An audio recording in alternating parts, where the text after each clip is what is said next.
जब से central Vista बनना शुरू हुआ तब से ही लोग इसका बेसब्री से इंतजार कर रहे हैं। आखिर वो दिन आ ही गया जब 28 मई को प्रधानमंत्री नरेंद्र मोदी इसका उद्घाटन करने वाले हैं। इसी बीच मेहमानों की लिस्ट भी सामने आ गई है। दरअसल नए संसद भवन के उद्घाटन के लिए देश भर के विभिन्न नेताओं को निमंत्रण भेजा गया है, जिनमें लोकसभा और राज्यसभा के पूर्व अध्यक्ष और सभापति शामिल हैं।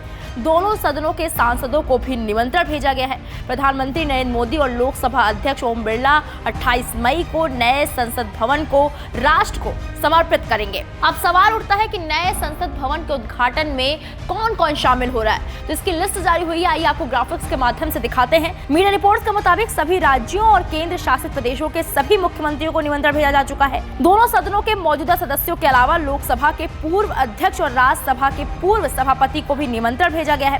राज्यसभा के वर्तमान उप सभापति हरिवंश नारायण सिंह के समारोह में शामिल होने की संभावना है। इसके अलावा भारत सरकार के सभी मंत्रालयों के सचिवों को भी निमंत्रण भेजा गया है। नए संसद भवन के मुख्य वास्तुकार बिमल पटेल और प्रतिष्ठित उद्योगपति रतन टाटा को भी आमंत्रित किया गया है।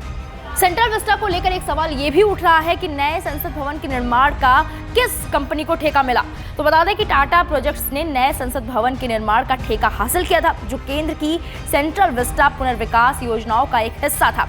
टाटा प्रोजेक्ट्स ने लार्सन एंड टुब्रो को पछाड़ा था। टाटा प्रोजेक्ट्स ने 861.9 करोड़ रुपए में इस परियोजना को पूरा करने की पेशकश की थी। रिपोर्ट्स के मुताबिक राष्ट्रपति द्रौपदी मुर्मू और उपराष्ट्रपति जगदीप धनखड़ को 28 मई को नए संसद भवन के उद्घाटन के अवसर पर बधाई संदेश जारी करने की संभावना है। फिल्मी सितारे और खिलाड़ियों सहित कुछ प्रमुख हस्तियों को भी निमंत्रण भेजा गया है। जब सेंट्रल विस्टा बन रहा था तो एक सवाल ये भी चर्चा में था कि ये सेंट्रल विस्टा बनाया क्यों जा रहा है। तो इसका जवाब भी हम आपको ग्राफिक्स के माध्यम से देते हैं। बता दें कि संसद का वर्तमान भवन 1927 में बनकर तैयार हुआ था, जो अब लगभग 100 साल पुराना होने जा रहा है। इस भवन में वर्तमान आवश्यकताओं के अनुरूप स्थान का अभाव अनुभव किया जा रहा था। दोनों सदनों में सांसदों को बैठने की सुविधाजनक व्यवस्था का भी अभाव था, जिससे सदस्यों की कार्यकुशलता प्रभावित हो रही थी।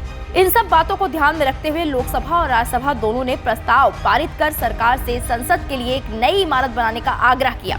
नतीजन 10 दिसंबर 2020 को संसद के नए भवन का शिलान्यास प्रधानमंत्री नरेंद्र मोदी द्वारा किया गया। नवनिर्मित संसद भवन को गुणवत्तापूर्ण निर्माण के साथ रिकॉर्ड समय में तैयार किया गया। अब संसद का नवनिर्मित भवन, जो भारत की गौरवशाली लोकतांत्रिक परंपराओं और संवैधानिक मूल्यों को और समृद्ध करने का काम करेगा। अत्याधुनिक सुविधाओं से लैस है, जो सदस्यों को अपने कार्यों को बेहतर ढंग से करने में मदद करेगा।